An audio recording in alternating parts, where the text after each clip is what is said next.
introduction to using DNSSEC. Mark was educated in the UK and he moved to South Africa in 1984. He's worked with Unix-based computer systems since his first year at university. And he's been involved with the DNS at least since he took on administration of the co.za domain in 1995. Today, co.za has more than 1 million subdomains, so that makes it the largest such domain in Africa. Mark has been providing DNS and DNSSEC training for the past 10 years or so, so he's very well placed to tell us about how to get started with DNSSEC. So over to you, Mark. Good morning, everybody. My name's Mark Elkins, and there's coincidence after coincidence. So I just got back from Cape Town, where I was doing a DNS thingy for Tenet, the university network people, teaching them how to do some basic DNS.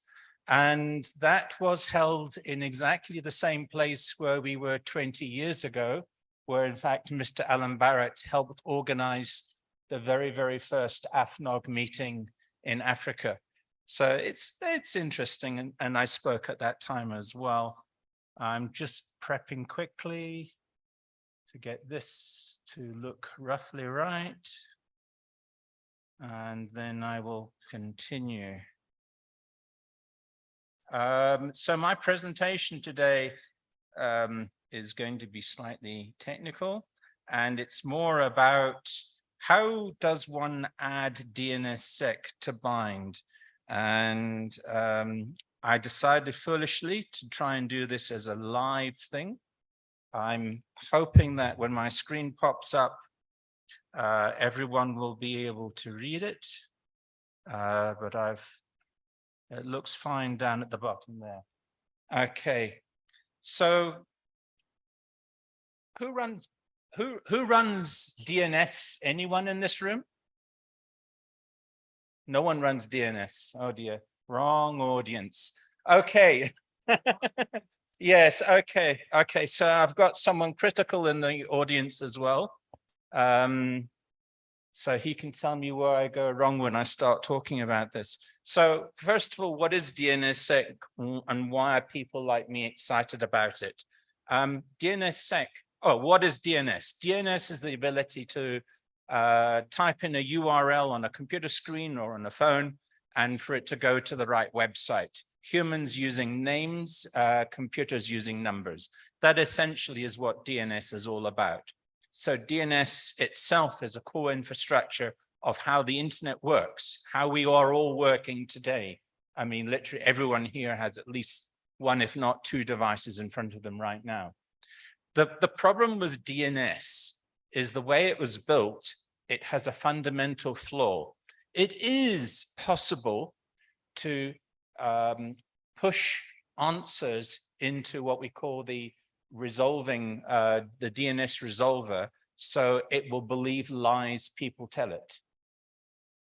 And that happened, it was less than 20 years ago. And the problem behind that is that thing is still out there. Now, what they did do is at an IETF conference, a gentleman walked around with a phone or an iTablet, an iPad or something. And on that, he had a place where you could type in a name, a place where you could type in some information like an IP address.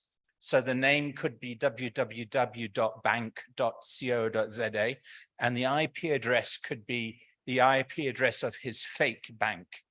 And he could inject that in literally under a minute. So you type in the two fields, you push the red button, and then that thing would start pushing data into the local resolver, and literally within a minute or two, you could spoof that address.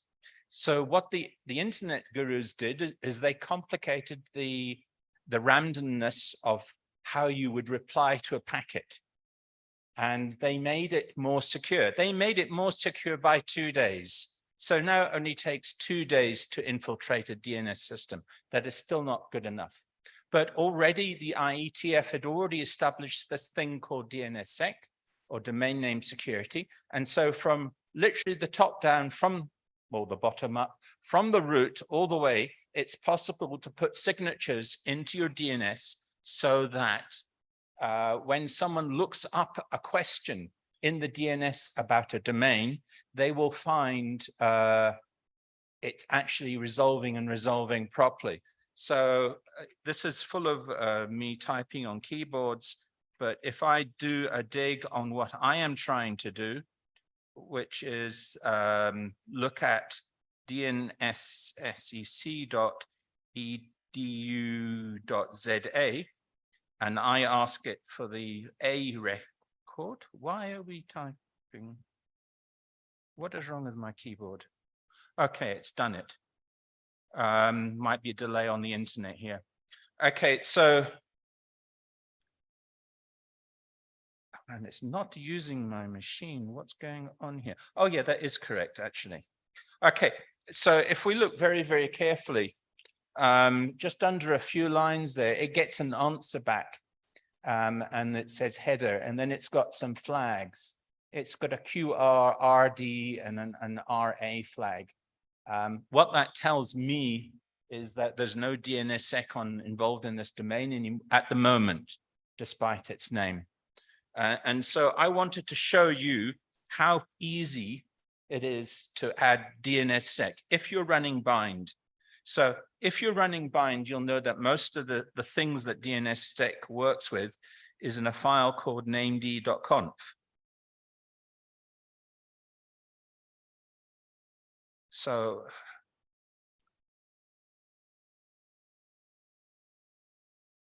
inside the named.conf, and what we see down here is a zone entry that shows what it currently looks like. So there's the zone. It says DNSSEC.edu.za. It's a primary zone because this is the primary or the primary place where the information is going to be stored. And one of the things that I do, okay, so it needs a file to pick that information up out of. Now, right at the very top of everything, of this zone file,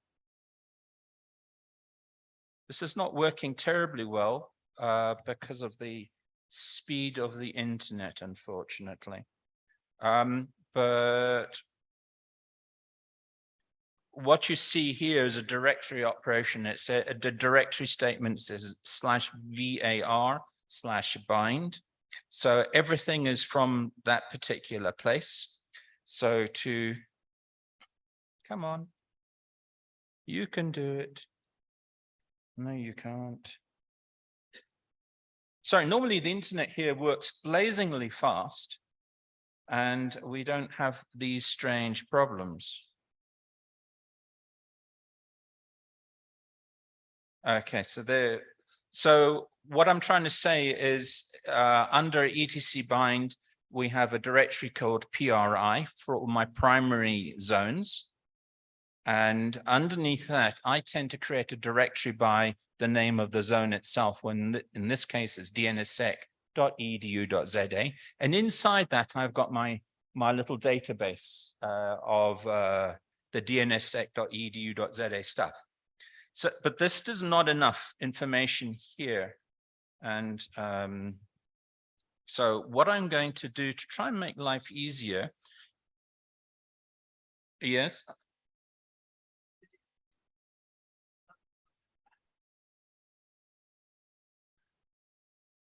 I understand that. Unfortunately, this is a technical presentation, and this is one presentation of 4 that are technical presentations before lunch. But what this, hopefully all I'm trying to say is this is how I'm going to secure my domain, how I'm going to add something called DNSSEC, which makes things stronger and better. I apologize if this is above your pay grade as such.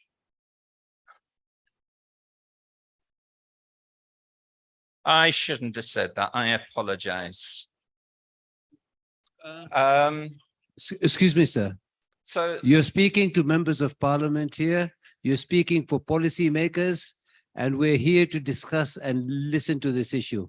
If it is below our pay grade, we can walk out, but it's not going to help you, sir. By those sort of statements, not going to help you, not going to help this institution that we are trying to promote.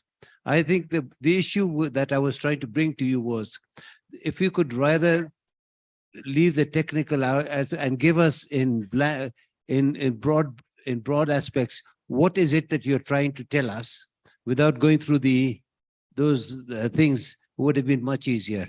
But we accept your apology. But please do know that in this hall, there are a number of members of parliament who've taken a lot of money coming across here, our government money, to come and see and to come up and understand the situation on the African internet problems. Thank you. Thank you for that. I feel that I've been chastised fairly. Let me also point out that I'm also an ex-board member of Afrinic. I served on the board for 6 years. I'm one of the first few people that supported the concept of Afrinic. I really want Afrinic back on its legs. That is not what my presentation is about, unfortunately. So I really do. I am also here for those parts of the conference, and I did not organize the way in which these presentations would be provided to you. So what I'm going to do is I'm going to simplify a little bit more. Now, okay, let me change the tune then. If you go and look at what governments are deciding around Africa, around Southern Africa, everyone thinks that DNSSEC is a clever idea, is a good idea, because what it does is initially it makes your zones secure. Your zone is where you store the information about who lives at what IP address, what services are available, etc. By making that safe, we can make a safer internet. So that is the purpose of what DNSSEC is about. So I won't go through too deep, but what I am saying is that there is a website available that anyone can go to called dnssec.edu.za, and it includes a few stanzas that would need to be put into a file, which I'm not going to bother about doing anymore. And by adding those simple stanzas to that file, then what happens is that that zone becomes DNSSEC signed on your machinery. It doesn't affect anything else on the internet, it's only on your machinery. And by adding that a few extra lines to any of the zones that you are managing, you can make all your zones locally DNSSEC signed. So that is what this exercise was going to be about. So I'll leave it at that. But after the zone is signed, then all you need to do is get that signature somehow moved up to the parent zone. So in this case, if the zone is dnssec.edu.za, then the parent is edu.za. Now there's a little bit of magic here because I also happen to run edu.za. And if it is signed, then my machine does something called DS scanning. And it will find that it will notice this zone has been signed, and it will automatically go and pick up the signature and put it into the parent zone. So literally the only thing that has to happen is you need to just make this a signed zone, and magic, internet magic happens. Other systems, you will have to take that signature. In fact, what should be happening is your DNS operator should be taking that information, that signature, and pushing it up to the parent. So to get a zone up into co.za takes literally seconds. And then within the next 15-minute clock tick, that zone will then be signed. That means that from the bottom of the route all the way through to your zone, everything is signed and secure. And why do you want signed and secure zones? What does it offer you? Well, it stops people tampering with your information, number one. They cannot tamper anymore. Number two, it's possible by adding a few other records into the DNS, like a TLSA record. And that means that, for example, email. Right now, people think email is secure. Between two SMTP, two mail servers on the internet, there is what we would call opportunistic encryption.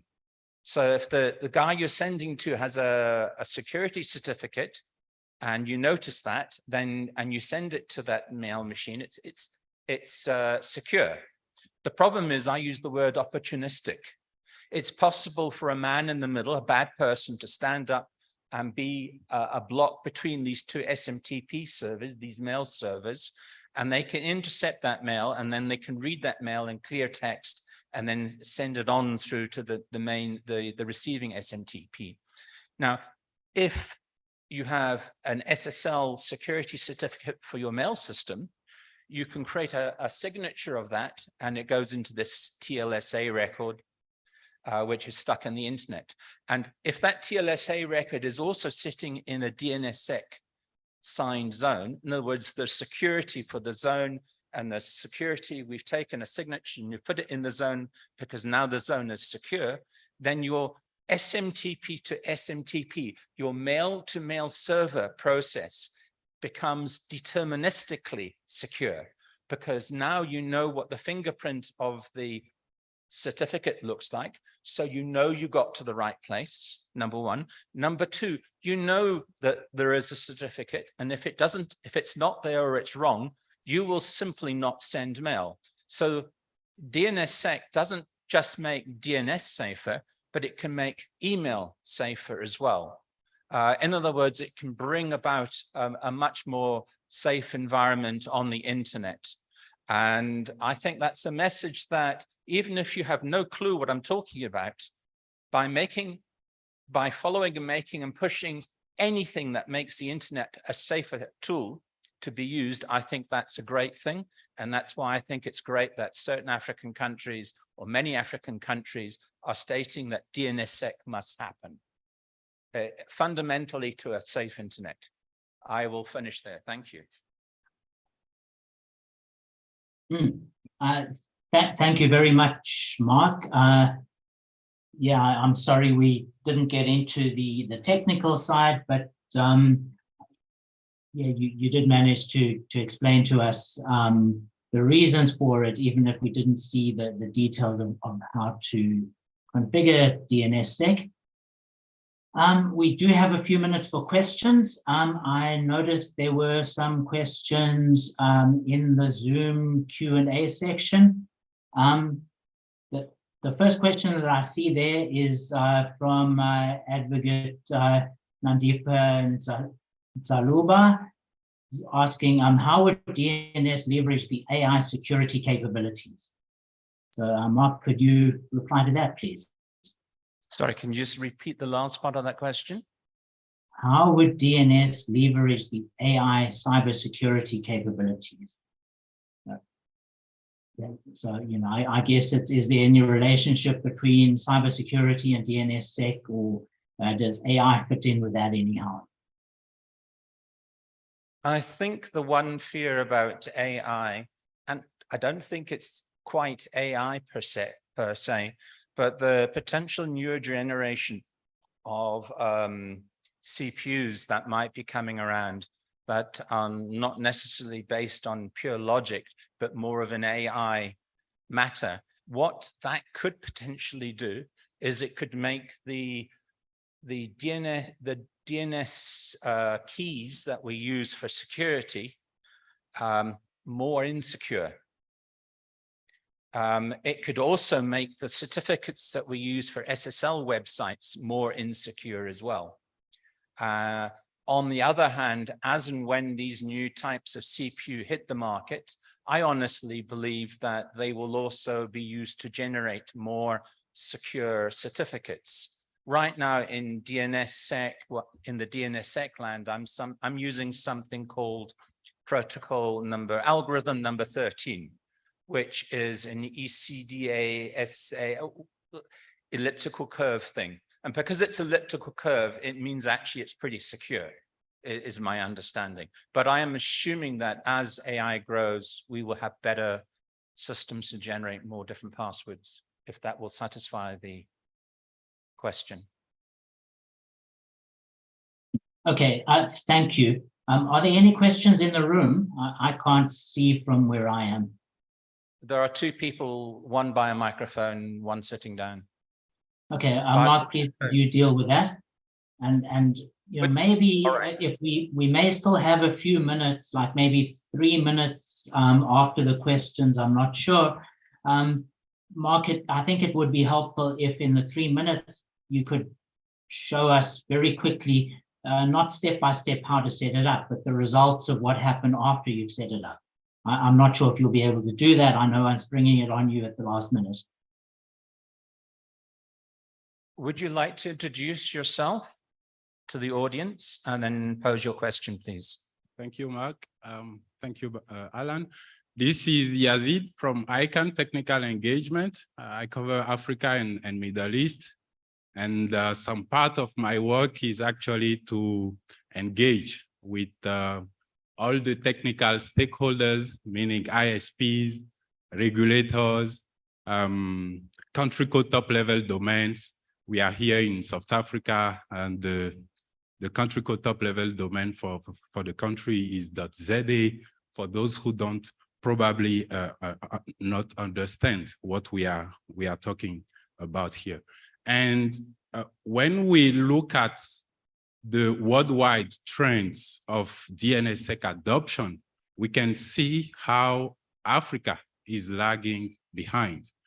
And I'm pretty sure your presentation is just to let people understand that the issue is probably not at technical level, because technically speaking, we can deploy that technology in, let's say, a very fast manner. But my question now is, where is the problem? Because I can see we have parliamentary people here, we have decision maker people here, and most of the time, the technical people need support from decision makers, but they don't understand which value those technologies can bring into the overall ecosystem. So maybe the question should be what it brings and which kind of support we need, which we now understand that it is definitely not a technical problem. That's my question. Thank you. Okay, I'm hoping that I can answer one question at a time, so I don't lose myself in people's questions. Well, Mark, my question is related, and it was based on that. Then go ahead. So my name is Omo Oaya. I am from the Western Central African Research Education Network. So similar premise. In your demonstration, you had started to talk about how that I needed to sort of communicate with a top level DNS provider. So I am assuming if I were, my region has a number of countries. So if I were in Nigeria, for instance, it means if I secured my DNS at my own network level, I would have to communicate with the TLD, the .ng provider, who might or might not be DNSSEC enabled. So again, that brings the issue to what the previous speaker had been talking about. Those are issues we really need to address. So it looks like the technical problems are not that complex in the sense that we can teach people how to do that, but we do need these hierarchies to understand that this is a hierarchy and everybody needs to be together.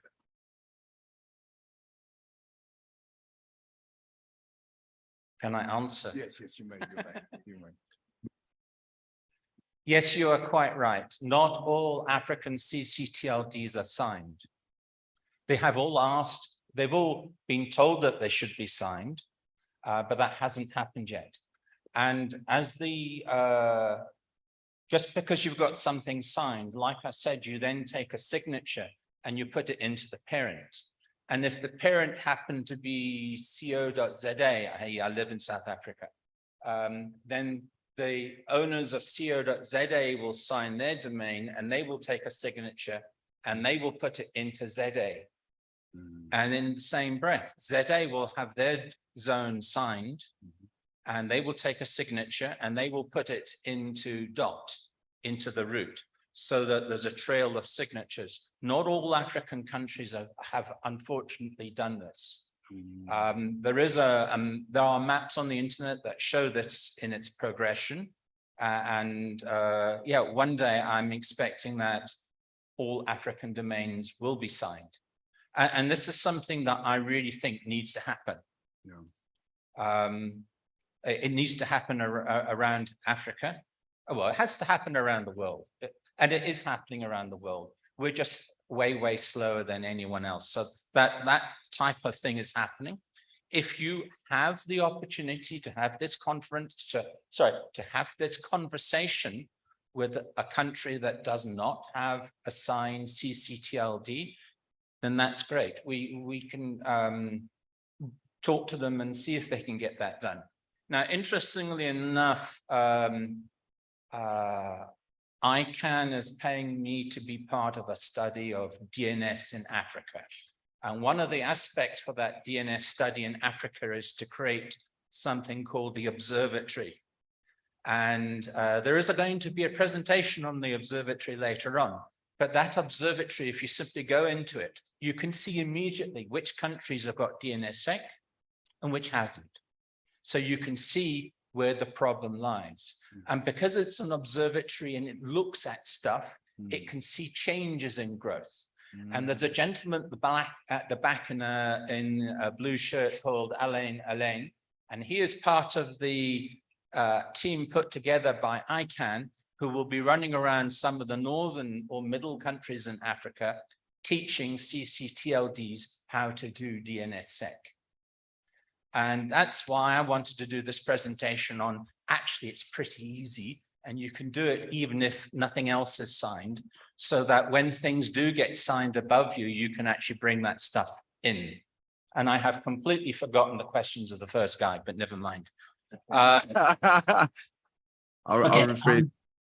We are running very short of time now. I think we've reached the end. So perhaps we can take one last question or comment. Okay. From the floor. First and foremost, Sandy Lechikyunjengela, youth.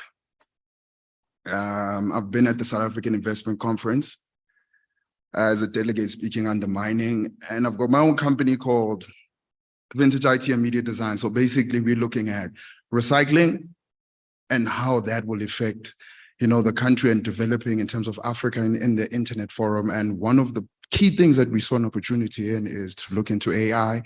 And one cool dude who, when I say youth, is first and foremost, I just want to say this. Can everybody just chill? You know what I'm saying? Like, there's a reason why I'm saying that, because we won't move forward if we have to name drop what we do, but we will move forward if youth can say, this is where the internet is going. We are afraid of what AI is going to do, but we are still pointing fingers when someone is giving something that is technical and we have to rank. Rank does not matter because the internet is needed by people. The youth itself does not know how to code. And we're talking about African kids.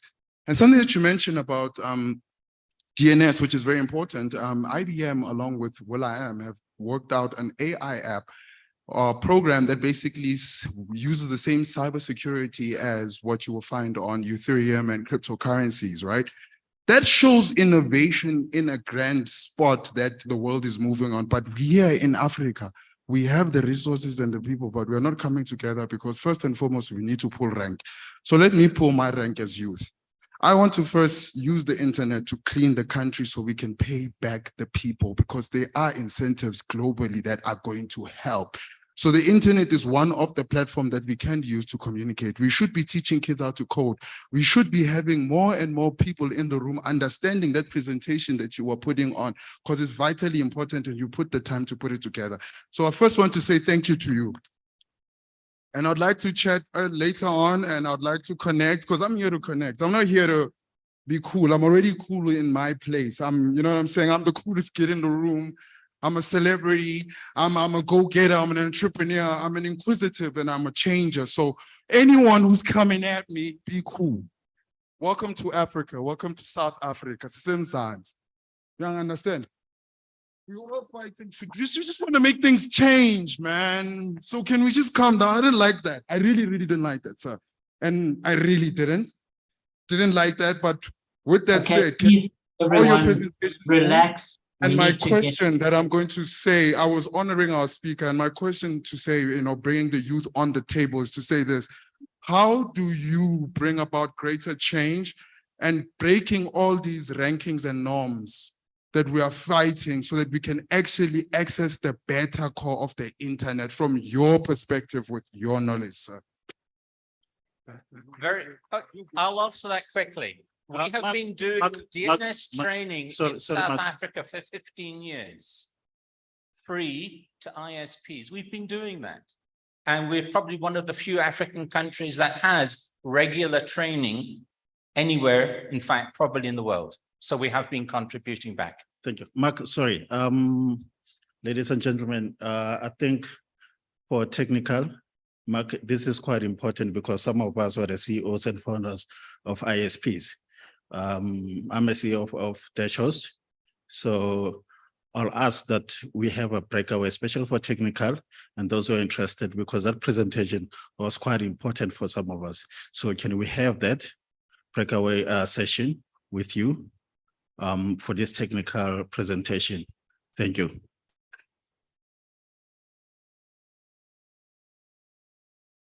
And if someone can switch back to my screen, one of the last things that I was asked to do was just show what happens when DNSSEC is involved. And if you look at the flags, there's an Okay, I'm extra. sorry, Mark, we have run out of time, so maybe if you can do it in 1 minute, please.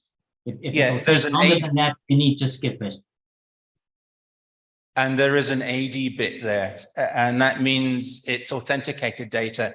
Therefore, DNSSEC is working. So that's what you're looking for.